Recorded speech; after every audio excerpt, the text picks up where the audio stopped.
جنة أنا عشت فيها قرب فرحة حلمت بيها ده اللي بيه أحلى وعمري ده اللي أنا Assalamualaikum warahmatullahi wabarakatuh. Perkenalkan, nama saya Anissa Indristiani dengan NIM 24 2011 0028. Perkenalkan, nama saya Naidul Mufariha, NIM 32 dari kelompok 11. Di sini kami akan mempresentasikan dalam bentuk video, yaitu mempresentasikan biografi Ibnu Katsir. Jadi tanpa lama-lama kita langsung ke pembahasannya. Pembahasan pertama yaitu nama panjang dan nama kunyahnya atau nama julukannya. Nama panjang Ibnu Katsir yaitu Ismail bin Umar bin Katsir bin Dawi bin Dar'i Asy-Syafi'i Al-Quraisy Al-Busrawi Ad-Dimashqi. Ia juga mempunyai julukan yaitu Imaduddin atau yang artinya penopang agama. Lalu nama kunyahnya yaitu Abul Fida, yaitu dari nisbat sang kakek. Pembahasan yang kedua yaitu Ibnu Katsir lahir di Mijdal di wilayah Busra pada tahun 700 Hijriah atau 1301 Masehi. Yang ketiga yaitu perjalanan menuntut ilmu Ibnu Katsir. Ibnu Katsir tumbuh di kalangan keluarga yang agamis. Ayahnya seorang ulama dan ibunya wanita yang ahli ibadah. Ia juga mempunyai paman yang berasal dari ibunya, yaitu paman-paman yang alim.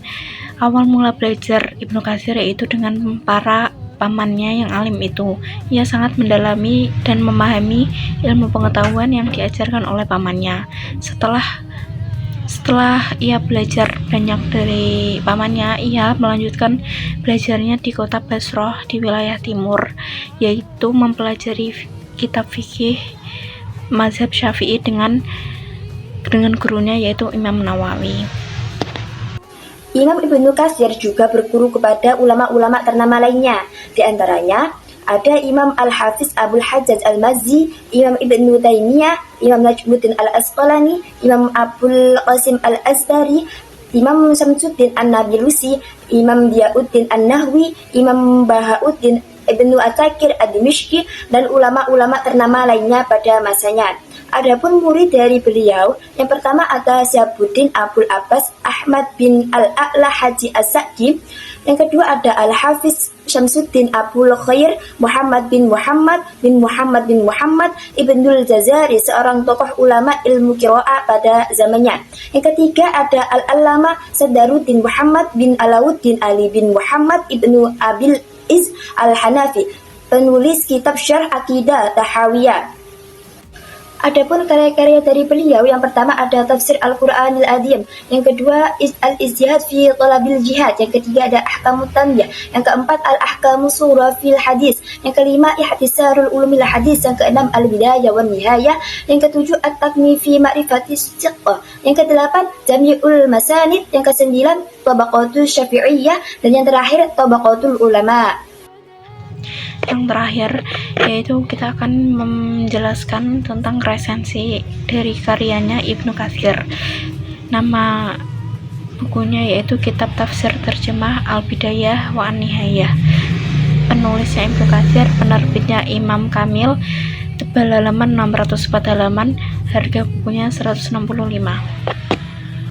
Kitab Al-Bidayah wan Nihayah merupakan salah satu karya monumental dari Imam Al-Hafiz Ibnu Katsir, seorang ulama besar dari abad ke-14 yang dikenal luas dalam bidang sejarah dan tafsir. Buku ini mencakup narasi sejarah dari penciptaan dunia hingga peristiwa akhir zaman. Karya ini dihargai karena pendekatannya yang komprehensif dan berdasarkan referensi yang luas dari Al-Quran, hadis, dan sumber-sumber sejarah Islam. Kitab ini diterjemahkan ke berbagai bahasa, termasuk bahasa Indonesia, dan sering kali dikemas dalam bentuk tafsir yang dilengkapi dengan komentar dari para penerjemah. Ini menunjukkan pembaca yang tidak mengetahui bahasa Arab untuk lebih memahami esensi karya klasik ini dengan lebih mudah. Adapun isi dari kitab ini itu dibagi menjadi beberapa bagian utama. Yang pertama ada penciptaan dunia. Ibnu Katsir mengawali bukunya dengan kisah penciptaan alam semesta, mulai dari penciptaan langit, bumi, malaikat, dan makhluk-makhluk lainnya. Bagian ini menggali lebih dalam tentang hikmah dan kebesaran Allah Subhanahu wa Ta'ala dalam menciptakan seluruh ciptaannya. Setelah menjelaskan mengenai penciptaan dunia, Ibnu Katsir juga mencantumkan sejarah para nabi. Salah satu bagian terpenting dari buku ini adalah sejarah para nabi dari Nabi Adam hingga Nabi Muhammad SAW. Ibnu Katsir tidak hanya mencatat peristiwa-peristiwa besar dalam kehidupan para nabi, tetapi juga menyajikan pelajaran moral dan spiritual yang dapat diambil dari kisah-kisah mereka. Yang ketiga ada sejarah umat Islam. Setelah pembahasan para nabi, buku ini melanjutkan dengan sejarah umat Islam dari masa Khulafaur Rasyidin hingga perkembangan peradaban Islam yang lebih luas. Ibnu Katsir dengan cermat menceritakan konflik politik, pertempuran, dan perkembangan hukum Islam. Bagian terakhir dari buku ini membahas tentang tanda-tanda akhir zaman, kebangkitan, dan hari kiamat. Imam Ibnu Katsir juga mengaitkan peristiwa-peristiwa ini dengan nas-nas hadis dan ayat Al-Quran yang relevan. Imam Ibnu Katsir dikenal dengan pendekatan penulisan yang berbasis sumber. Dalam buku ini dia mengutip banyak hadis dan riwayat sahih dari berbagai ulama terdahulu. Ini membuat karya ini memiliki otoritas yang tinggi dalam sejarah Islam. Meskipun begitu, Imam Ibnu Katsir juga tidak ragu untuk mengkritik riwayat-riwayat yang menurutnya lemah. Gaya bahasanya dekritif dan akademis yang mungkin sedikit menantang bagi pembaca awam. Namun penerjemahan ke dalam bahasa Indonesia telah diupayakan sedemikian rupa agar lebih mudah dipahami tanpa mengurangi esensi dari teks aslinya.